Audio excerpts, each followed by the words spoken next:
Hey, Brandon, my name's Steve. And you know what? We need to talk about some things, okay? The first thing I want to let you know is that nobody here is going to beat you up. Nobody here is going to hurt you. Nobody here is going to do anything like that to you, okay? You're safe. All we're interested in doing is finding out the truth. In the spring of 1996, in a juvenile interrogation room, police sat down to question a 6-year-old. They would later charge the boy with the attempted murder of a 1-month-old baby. Yes or no? The 6-year-old kicked, punched, and beat the baby with a broomstick. An attempted killer. There's literally no hope for the baby right now. Clinging to life. Everyone involved is stunned.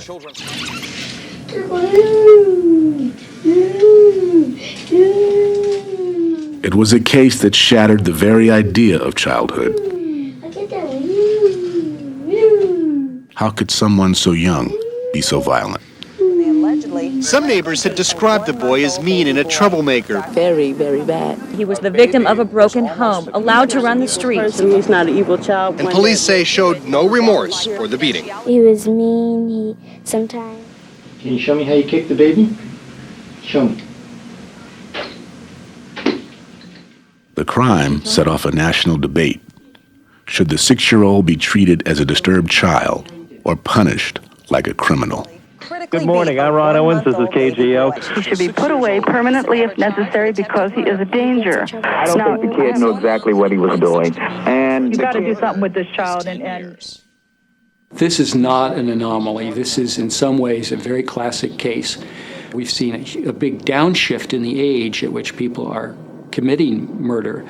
And over the past year, I think the statistics would show that there's something like 100 children under the age of 10 who have been charged in some way with murder.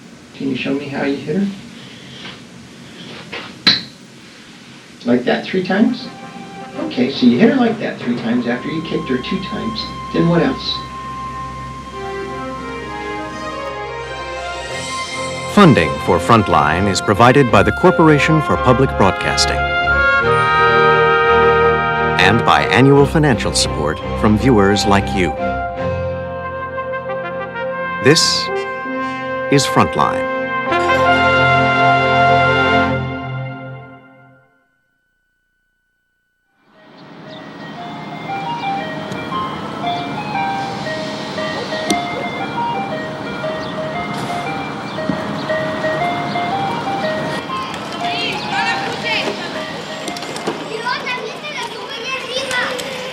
It all happened in Richmond, California, near San Francisco, in a poor neighborhood of blacks and Latinos called the Iron Triangle.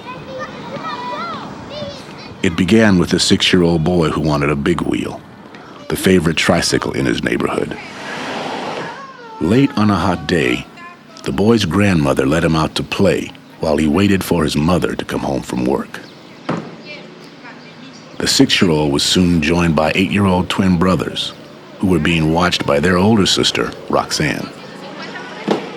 The day that this incident happened, it was my birthday, so I came home from work, which was around 5:30 or something like that, and they was in the house, and it was hot outside, and I told them they can go outside.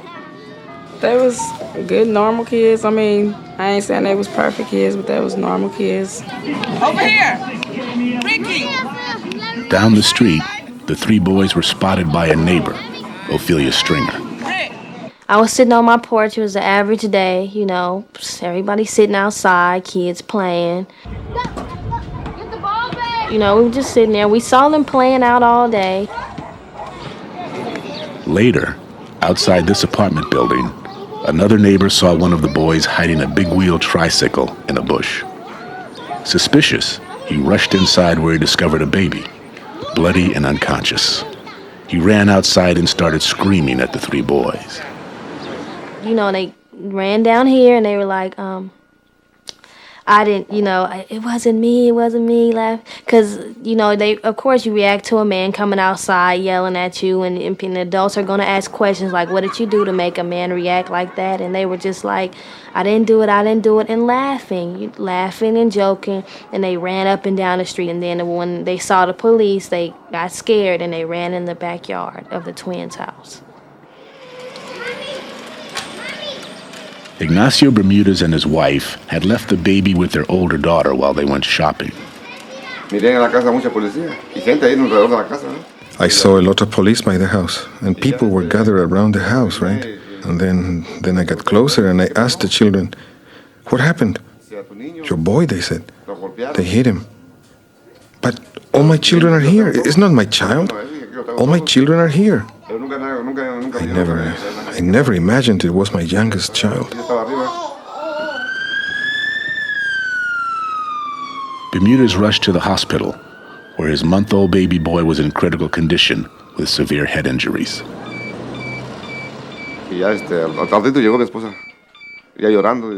A little while later, my wife arrived. She was crying by then, and she tells me, "Nacho," she says, "they're saying that the boy was hit.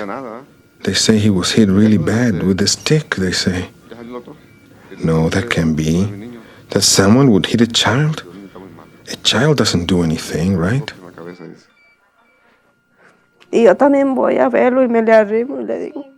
I got near him and I told him, "You're going to get better. You're not going to die. I want you to come home with me." He just blinked his little eyes. I touched his face and his feet, and he shrunk away.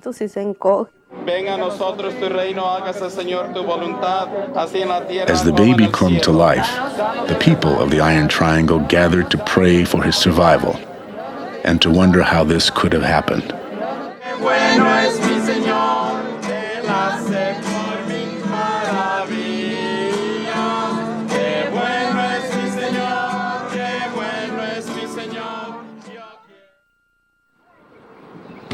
The Richmond police knew exactly who they were looking for. The next day, they picked up the three boys. How you guys doing? Captain Ray Howard headed the investigation. We weren't prepared. Nothing had prepared us for anything like this because it never had occurred. We had no idea exactly how we were going to handle this thing. We knew what we had, but how do you handle it when it involves a suspect or suspects this young?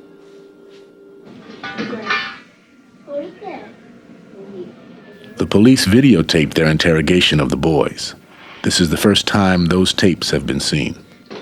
Detective Daryl Jackson started with the 8-year-old twins. They were giving different stories or minimizing their involvement in the incident itself. One child initially told us that he never went inside.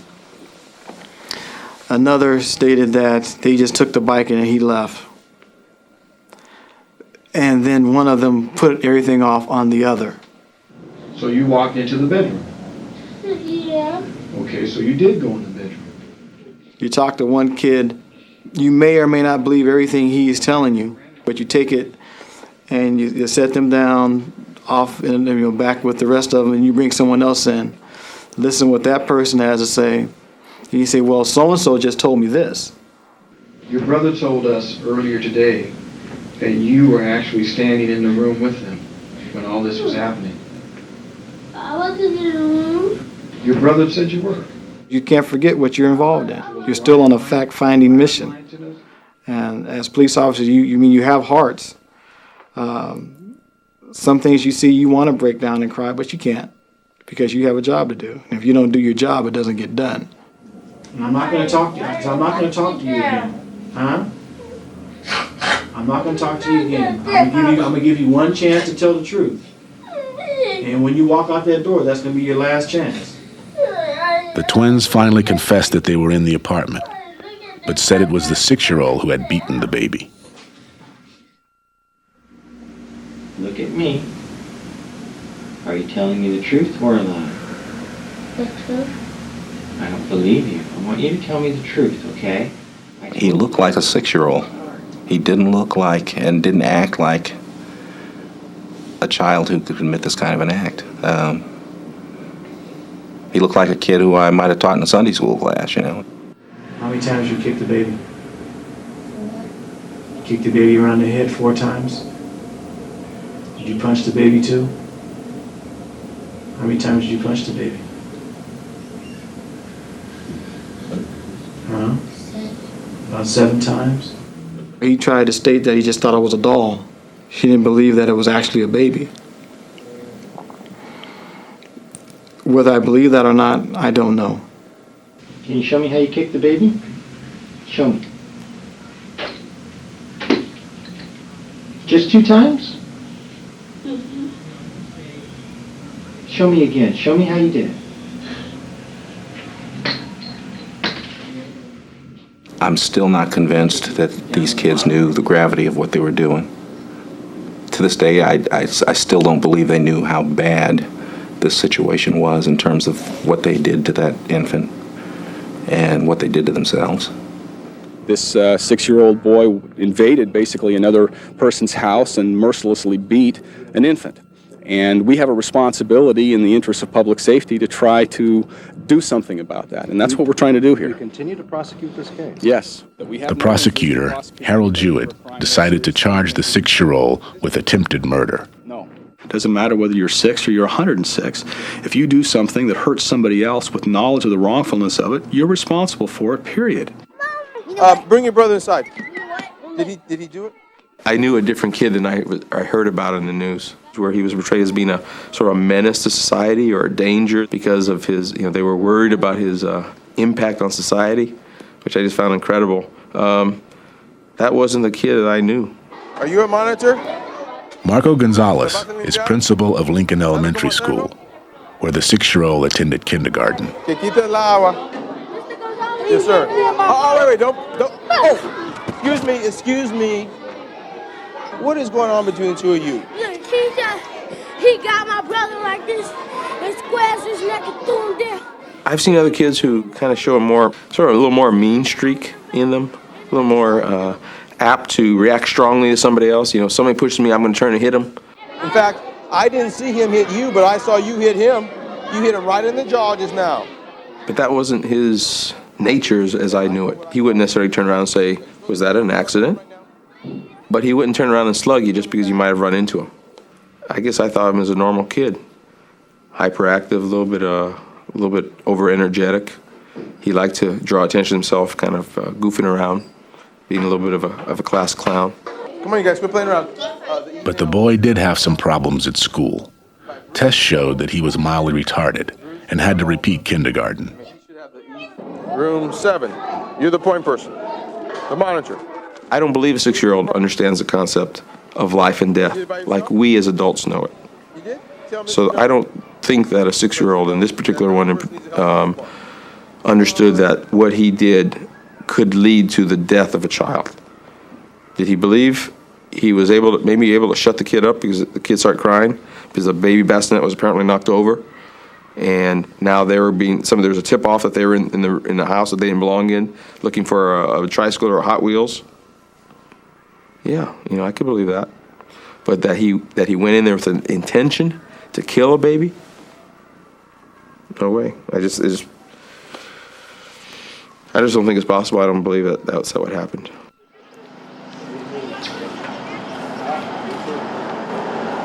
In the Iron Triangle, most of the neighbors agreed with Gonzalez. He was a nice kid, happy, always looking for something to do, always looking for somebody to play with, average, But there were signs of trouble. All the kids used to play during the day and stuff, and sometimes when it came to evening time, when all the kids, the doors were closing up and down the block, kids were being called in for dinner, he would kind of left out. But he would just walk on along, probably to the next house or the next block, because I'm quite sure he had more friends than just on this block. But later in the evening, when the kids did go in, he would just continue his journey. One evening, just days before the beating, the 6-year-old showed up at the Bermuda's apartment. One day he came to the house. It would have been around 8 or 8:30 at night, with a stick in his hand like this. There were all of us talking in the living room. He knocked on the door, so I opened the door, and he got in like this and went running with the stick in his hand, saying, "The police, and I'm going to kill him." It was a boy playing, of course, right? And I told him, "Boy, go home." This is a child who is presently in kindergarten, and this is on his second time in kindergarten, and he has had testing that suggests that he is a kid that is in need of a lot of help. John Burris, a noted civil rights attorney, offered to represent the 6-year-old pro bono. What was it like to have a 6-year-old child as a client was the most challenging experience I have ever had, because the hallmark of representation is the ability to communicate with the client, the ability to get some understanding of what the case is, their ability to talk to you about it. And the challenge we had here is that we had a 6-year-old that we couldn't talk to. I never got an account of what happened. Not that I didn't try. I tried. Every session, in some way, was designed to get back to the event. I was on the floor with him. He was in my lap. And I read to him, played toys with him. I did all those things, but not successfully. What's the truth? I want to know the truth. The boy's mother was present during some of the questioning. Look, stop lying right now. Do you understand that? Stop lying right now. What happened? Lisa was 26, a single mother, and a part-time child care worker. Look at me and tell me the truth right now. Did you hear the baby crying? Court records would report that the boy had been neglected and characterized the mother as a well-intentioned but inadequate parent. Why did you knock the baby crib over? You did it on purpose, didn't you? My instincts were that this was a decent lady who was trying to do the best she could with what she had, and that she wasn't a woman who maybe was abusive, was a drug addict, etc., that what happened, but it wasn't a function of this boy not having a mother. Are you okay? No, I'm not okay. Are you okay? The 6-year-old never knew his father, a drug dealer from another part of Richmond. When the boy was 4, his father was murdered on the street, shot 6 times in the head. And the issue was, how much of that information did the kid know? And the kid did know that his father had died violently, but the kid also fantasized about it. He thought that he was present and that he had seen it. One truth of the matter is he had not seen anything about the father's death. And that was symbolic of this child's state of mind. He played violence. You know, the Transformers and the Mutant Ninja Turtles and hitting with sticks. I used to watch him. He could do this for hours and hours and hours, and I think this was, whatever you want to call that, rage. You know, loved sticks, loved hitting. Not people, not animals, things. He'd pound on this brick until it was, pulp. Archie Anderson is the boy's great uncle. He had to get totally exhausted. But like he was angry, though. Oh, very angry. Got every reason why to be. If he ain't angry, then he ain't paying attention. Yeah, he's very angry. He, my grandnephew should have been seeing a shrink the day he was born. The boy lived here in this house with his mother and grandmother, a house where crack was plentiful. You had some situations where my nephew, they'd be over there getting ready to get high, and he'd be in the house, and they'd say, go outside and play. Man, it's 9 o'clock at night. Play with what? 9 p.m. It's a school night. This kid standing outside on the sidewalk, don't know what to do. The 6-year-old always called Anderson Uncle Skeets. He says the boy's grandmother, his own sister Phyllis, was a crack dealer with a violent temper. His grandmother Phyllis was off the hook, as they say out here. Yell and scream over anything. Ah, violent. No shit. You motherfuckers, well get out there.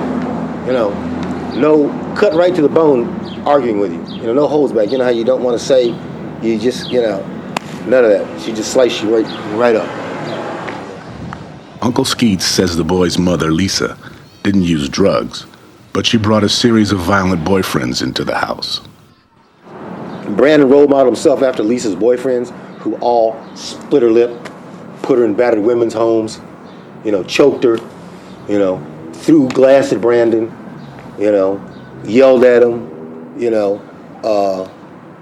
tied him up, And all this, Lisa didn't either believe was happening or wasn't aware of what was happening until after the man would be out of the scene. I can't tell you how many men that Sam, her brother, touch him again, I'm gonna kill you. Skeet says that given all the drugs and all the violence, it was inevitable that his nephew would get in some kind of trouble. The number one rule of the game in Richmond is, ain't no rule. It's the number one rule. There are no rules. I don't have to do anything for you. You don't have to trust me. I can lie, cheat, and steal, and that's okay. And that's how it works out here. And that's what my nephew got exposed to from a diaper.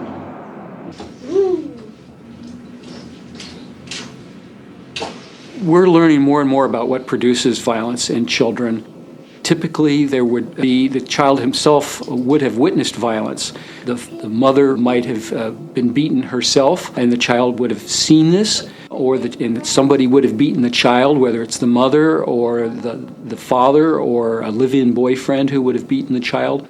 And this sets an example for the child. The child models their own behavior on this. See you later. Bye. Fox Butterfield is a national correspondent for the New York Times. He specializes in the criminal justice system.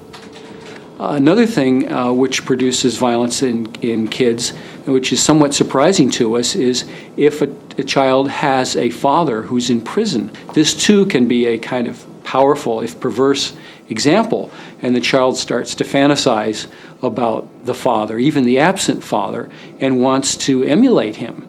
And we know that now can influence the child. In fact, about half of all kids who are locked up in juvenile reformatories around the country today have fathers or other close relatives who have been previously incarcerated. Criminologists like to talk about risk factors. The more risk factors that you have, the greater the probability of something going wrong in your own life. And this boy seems to have had virtually all of them.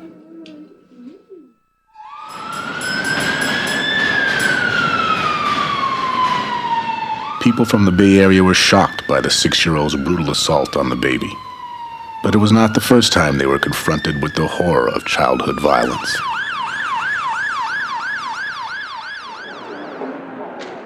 "25 years earlier in San Francisco, in a basement in the Fillmore district, police had discovered the battered body of a 20-month-old baby boy. The body was found on a crucifix. The feet and the hands and the neck were tied. The boards were not joined at the intersection, but it has the appearance of a crucifixion type of a homicide.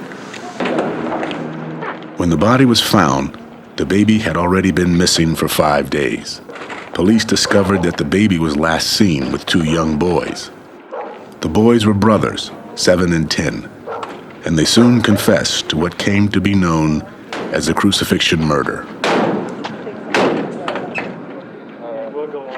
There was some play going on, and according to them, the infant was struck accidentally with a brick. We believe that the boys panicked, struck him again repeatedly, and to stop his crying, cupped their hands over his mouth until what they described, he stopped breathing. They then took him over to another end of the sub-basement, removed his clothing, and tied and wired him to a wooden cross, and then put a rope around his neck and tightened it.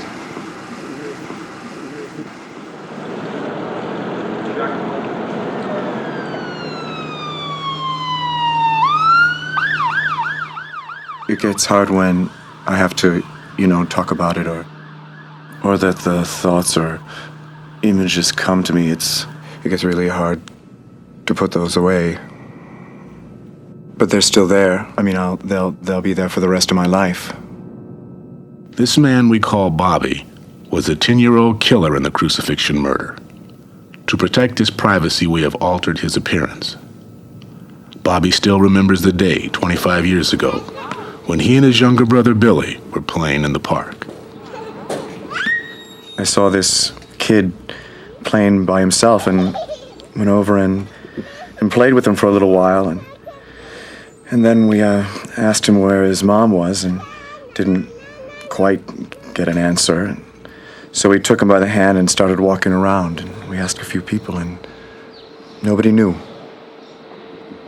About a block and a half away, we had a little spot that me and Billy had been to a couple of times. It was underneath a building.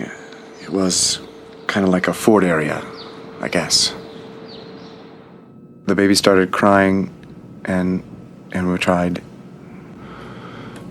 all the ways that I could think of to try to get it to stop crying.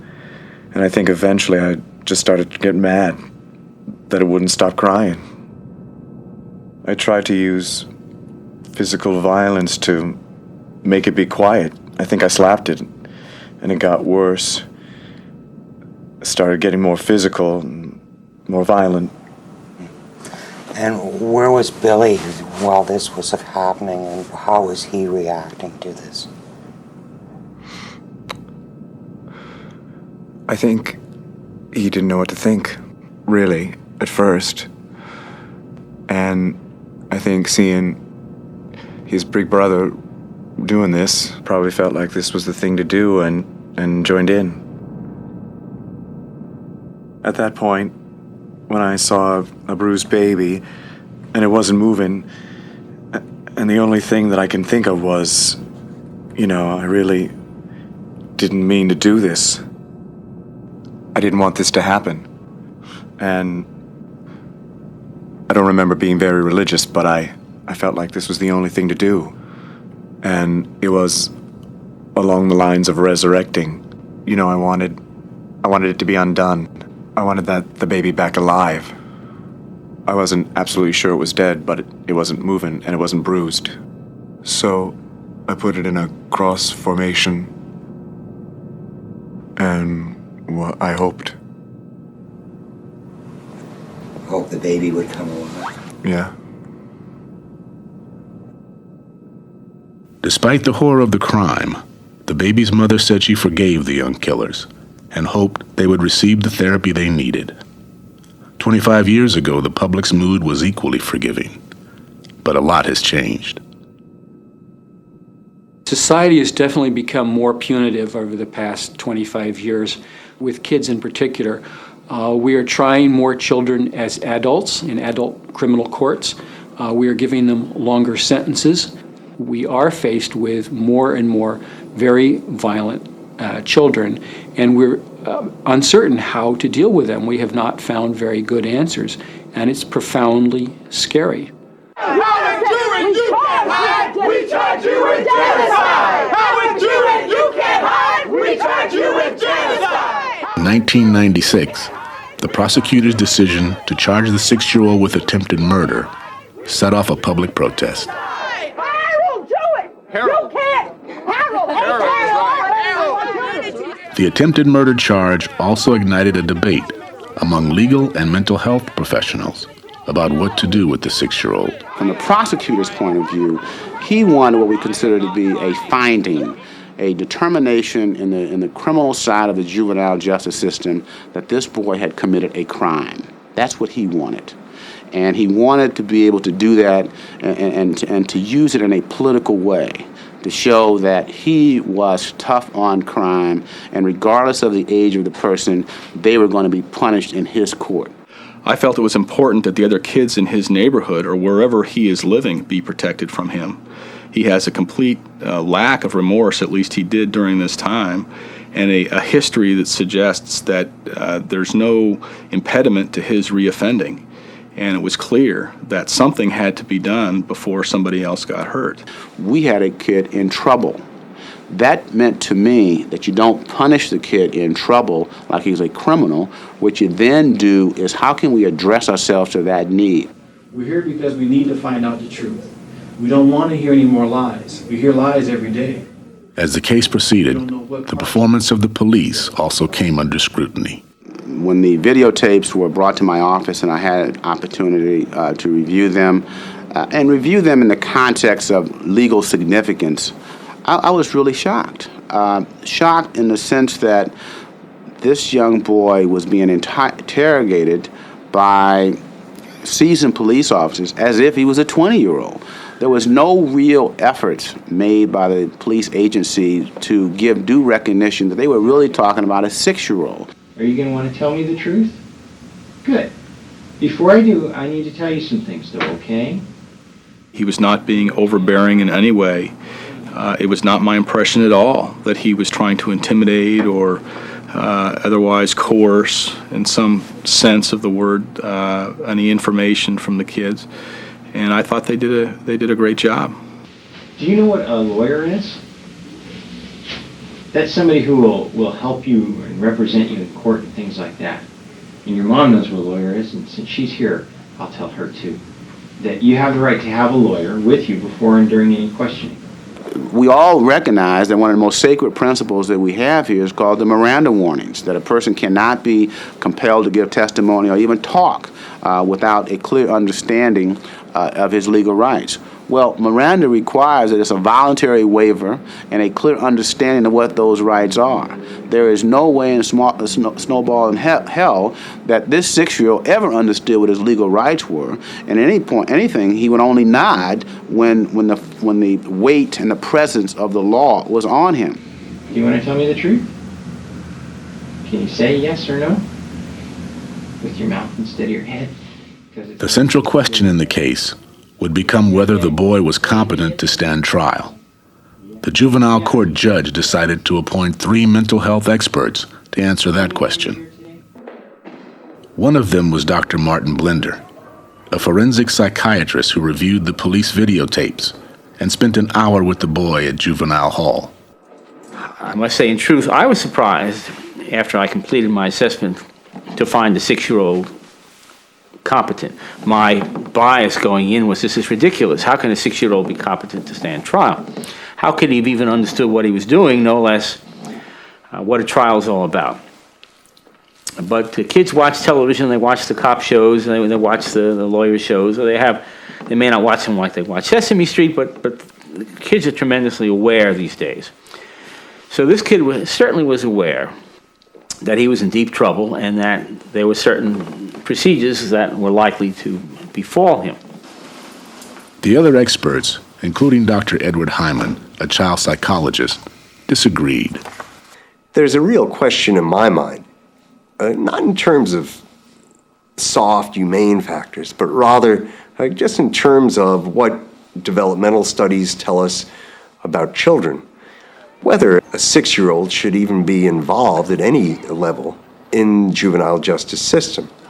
To elucidate that, I turned to a gifted 6-year-old and asked him what might happen to him if he had done something very, very wrong. He said, "You mean like killing somebody?" I said, "Yes." And he turned to me and he said, "I'd have to go to the principal's office for a really long time." Even when we turn to a very gifted child, a child in understanding this understood that it was wrong, but really didn't have the specific understanding of the magnitude of transgression or how we as a society react to something that we call attempted murder. He understood that society considered what he had done wrong, which is why he was being locked up in juvenile hall. He knew the judge's task. He knew his lawyer was there to help him. He knew the prosecutor was going to gather the evidence against him. And he understood that if things didn't go his way, he might not go home to see his mommy for a long, long time. So despite his juvenility, I felt that he grasped the essentials of what a trial proceeding was, why he was going to be tried, and what the penalties might be. He attributed a level of communications with the boy, and even about me, that was preposterous. It was a flat lie. Because, and to be kind, what he did was suggested all the answers. And the kid undoubtedly had to nod, and then he put it in the news, in the report, seemingly. And I could say this because I said it in court. The kid did not have a conversation about who I am, and that I was going to take care of him, that I was looking out for his rights, all the things that I said in court, because it didn't happen. To that day, as I told the court, the kid referred to me as Mrs. Burris. He didn't have a clue that men are Mr. and women are Mrs., and he had no clue that Mrs. Burris, as he referred to me, was a lawyer. So how could he say he was looking out for him? And so for this person to come back with a report that suggested that he was competent really offended any notions of professionality. And I said so. What's up, Paul? While the experts argued about what should be done with the 6-year-old, he remained locked up in a juvenile hall unit with 19 other offenders, most of them teenagers. Guard Walt Parker took a shine to the boy. Most of the time, the 6-year-old, most of the time, he would call me Mr. Walt, or either he would, every once in a while, the kids called me Swamp Dog. He couldn't really say Swamp Dog. He would say, hey, dog, hey, dog. In the exercise yard, the 6-year-old liked to play catch with Swamp Dog. If you started throwing the football with him, you had to throw it mostly for 30 or 20 minutes without stopping, because he wanted to show you that he can catch every pass you throw to him. He enjoyed that. We were always surprised, frankly, how happy he was. But it was a very strange signal. I mean, most kids who are 15, 16, they go to juvenile hall, they're like whining and crying if they're the first time out of the box. But not him. Not him. My opposition to juvenile hall, though, was rooted in the fact that he was the youngest kid there by 6 or 7 years, and that he was there with older kids and learning about things that older kids are talking about. He really got into the genre of teenage kids liking each other, and girls and boys, and God knows what else he was learning there. But there was one thing the 6-year-old didn't like. At 10:30 each night, he would be locked up in his cell until the next morning. He hated it. He hated it. I couldn't see myself locking him up and knowing that he was going to cry. But once, after about 2 weeks, he got kind of used to it. And every once in a while, what we would do, we pull the door. We wouldn't lock it all the way. And he would open the door and look out and say, "You didn't lock my door." He wants to play with you. And then we kind of lock it a little bit and tell him it's time to go to bed now. He was a likable little man. I kind of took him under, and he was my son. The boy remained locked up for 2 months, while the experts argued over the proper diagnosis for his mental condition.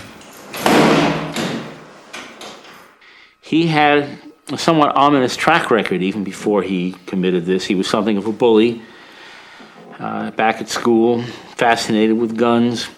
He drowned the family cat, set some fires, had some bedwetting problems, all characteristics of individuals who later on, at the age of 18, 19, 20, commit a series of crimes, finally get to the scrutiny of folks like me, and then are definitively diagnosed antisocial personality. Can you tell me why you punched the baby and why you kicked the baby? I decided to. He injured the child simply because, quote, I decided to. It's the Himalayas, it's Mount McKinley. I did it because it was there. Can you show me how you put the baby on the floor? I felt that he was a psychopath in the making. I certainly have never used that term before, but this young man was so evidently suffused with all of the findings that, when they fully blossom later in life, would call for this diagnosis, that I was comfortable in talking about him having a nascent sociopathic personality, or a psychopath in the making. I was able to make the diagnosis here because I had seen so many sociopaths over the years. I can almost smell them. Did you decide to because somebody had hurt you? One element that emerged in this case was the suggestion that a 6-year-old could be diagnosed as a psychopath. And from the perspective of science, this is one of the most ludicrous assertions that we can contend with. Not only is this a determination for a child absolutely forbidden by all the research, contraindicated by all the research in development, but forensically, to think that this could be generated by an hour-long or even a 2-hour-long interview is the height of abuse. What do you do with a 6-year-old like this? One thing that works is you sequester them so that they no longer have a society to attack. There are obviously a variety of ethical and moral and psychological reasons why this may not be a good or a permanent solution. But it's very tempting to make sure that they don't have the opportunity to do the kind of damage that we know they will be capable of. There's no doubt in my mind, but that we can effectively influence the life of any 6-year-old, the most violent 6-year-old included. And to desist from this, to reject that challenge, to turn away from that child, is, I believe, very, very abusive. Can very young and very violent children be helped? Can they change? Like the 6-year-old in Richmond, Bobby and Billy grew up in a tough neighborhood. They too were physically abused and neglected. After the crucifixion murder, the brothers received 2 years of therapy and were then returned to the custody of their mother. Bobby is now 36 years old. People change. People with the right direction can change in the right direction over time. I'm a productive citizen. I'm doing well as a father. I'm doing well as a worker. I make a living for myself and my family. I stayed out of trouble with the law. I know that I've got control of myself enough, and I know myself well enough to know that I would never harm anybody like that again. A thorough search of the record confirmed that Bobby has been a law-abiding citizen since the murder, but his younger brother Billy was a different story. Billy had appeared in juvenile court repeatedly on a variety of charges. As an adult, Billy committed 4 felonies. 2 of them were for the physical abuse of children, including his own 3-month-old son. Billy spent 2 years in prison, where he sought treatment for drug and alcohol problems. He's a good person. I mean, the core of him's a good person. He's just headed down some wrong roads here and there. I can't really say what's really different about our lives as far as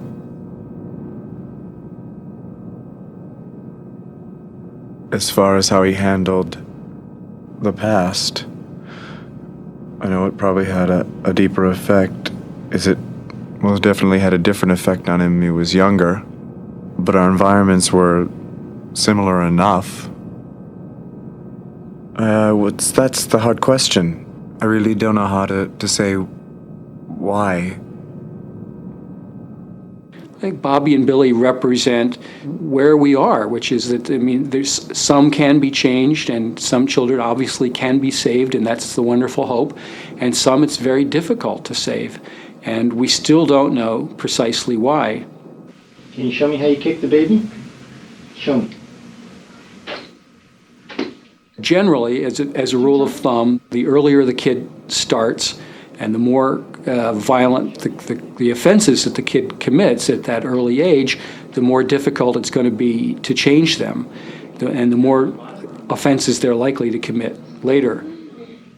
He was not ever going to get the kind of help he was going to get, and probably one of the things that maybe there is God in the spirit world, because and God forgive me, I'm very sorry what happened to that kid, that baby. I mean, it for the life of me, I'd give my right arm for all this not to have happened. But you know something? The positive is it got that kid out of this community, and it might have saved a whole family's life one day when he was 16 and decided to climb through somebody's window. Uncle Skeet says he wasn't surprised by his nephew's brutal attack on the baby. He says it was not a question of if, but when the boy would turn violent. Every adult male member of my family has a police record for assault. And then when he caught his beef at 6 years old, I said, oh my God, this covers every adult, every male in my family, from 80 to 6. Every one of us have at one point in our lives assaulted somebody. We have done GBH to somebody, great bodily injury, GBI. Every male member Every of your male family, member in my family has, from the age of 80 to down to 6, 6 has years of shot or stabbed or assaulted somebody, including me. The problem, for me, stems from my conviction that this sort of character disorder, and certainly a character disorder of this early severity, is probably largely genetic. What's this? There is something to be said for the phrase natural-born killer. It's my view that most of what I found was predestined by his genetic endowment. He was born that way. I believe he was born that way, yes. I don't believe there's any scientific evidence that there's a genetic basis for violence, that there is such a thing as a natural-born killer. Perhaps someday science will get there, but we're certainly not there yet. However, there is some evidence that biology, as opposed to genetics, may play a role. You showed me earlier that you punched her face. Is that where you punched her all 3 times?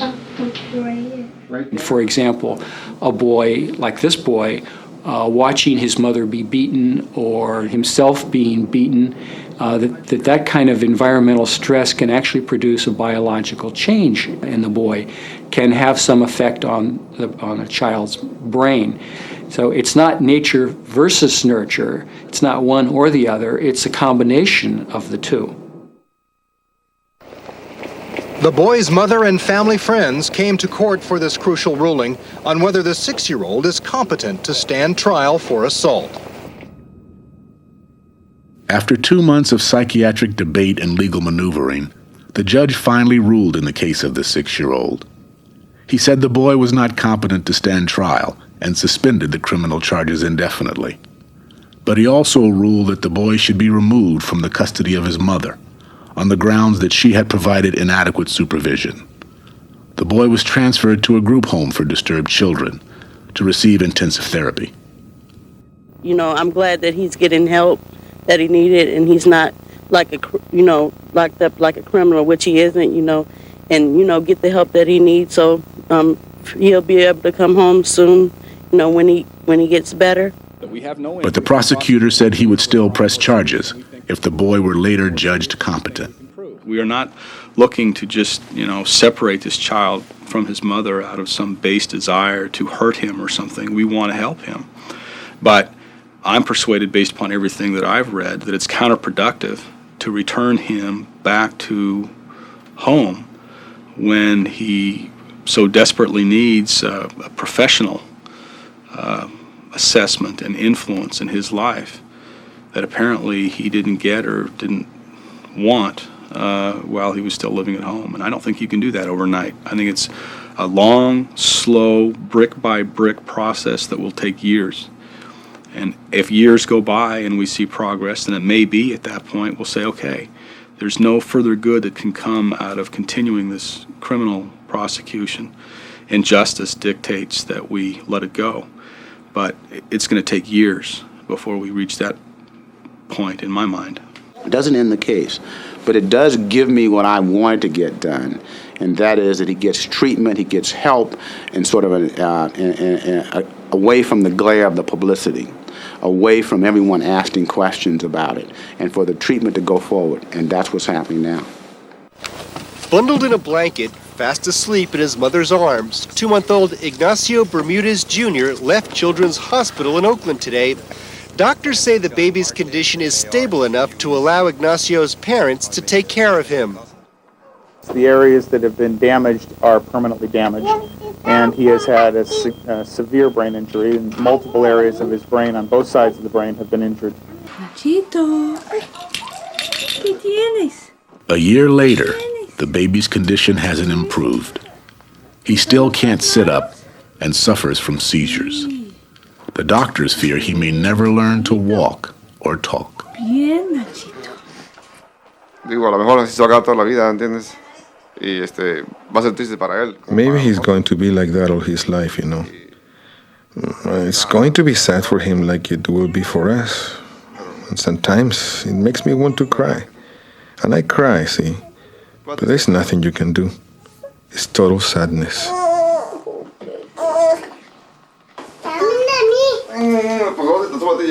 Despite the tragedy, Mr. Bermudez says he forgives the 6-year-old boy who beat his son. He doesn't want the boy prosecuted and hopes he receives the therapy he needs. My wife and I were already suffering more than enough with our son. I don't want to see anyone suffer for their son.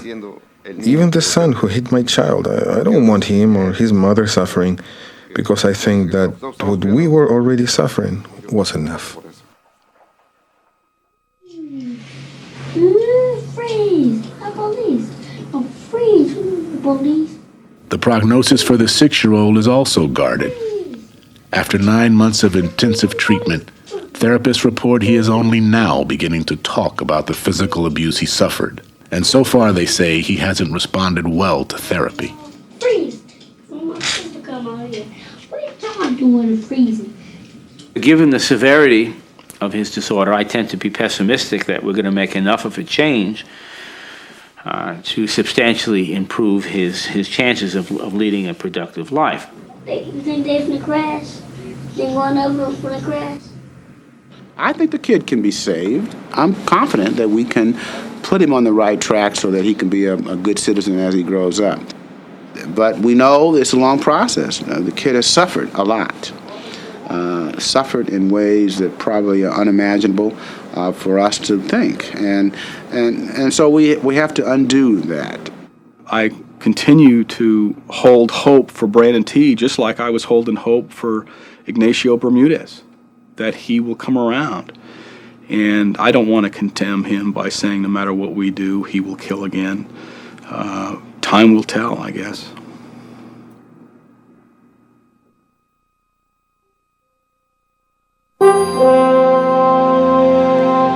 Check out Frontline's website and join the discussion on kids, violence, and crime. Find resources there for parents and families.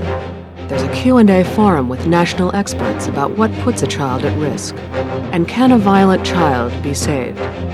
Read the interview with the psychiatrist of the 6-year-old, profile of a treatment center handling troubled children.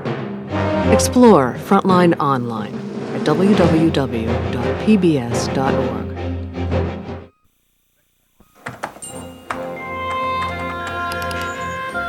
The mailbag was full after our program, The Fixers, a report on influence peddling and shady fundraising by an Asian American couple on behalf of the Democratic Party. Here's a sample. Dear Frontline, as a lifelong Democrat, I am ashamed of my party for resorting to the tactics described in your broadcast. Unfortunately, there is no mention of similar tactics used by the Republicans in the same election. Frank Heber. Another Democrat was offended enough to complain to the president, and he sent us a copy of that letter. Dear Mr. President, Here's an excerpt. corruption, influence buying, cover-ups, everything I want you and the Democratic Party to be against seems closer to you and your associates than I ever thought possible. I'm a Democrat, and I want you to know that this thing smells. Respectfully, Robert But there were a few comments, like this one. Dear Frontline, whatever the Lumps did, or any other donator for that matter, does not change the fact that this country is fortunate that Mr. Clinton is again our president. Please give him the credit he deserves for all the hard work he has done to pull this country out of the pit we fell into before his presidency. Jana Shreve. And then there were some viewers who felt the program unfairly targeted Asian Americans. Dear Frontline, this one-sided racist scapegoating must stop. The trash you broadcast tonight disguised as, quote, journalism, unquote, was just another in the endless stories which single out Asian Americans for scrutiny not enjoyed by the major campaign contributors who truly do influence policy in this country. Let us know what you thought about tonight's program.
Funding for Frontline is provided by the Corporation for Public Broadcasting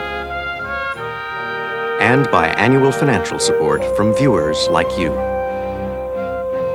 Frontline is produced for the Documentary Consortium by WGBH Boston, which is solely responsible for its content.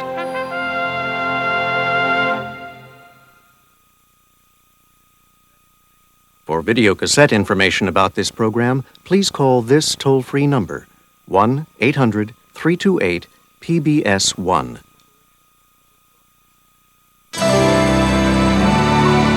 This is PBS.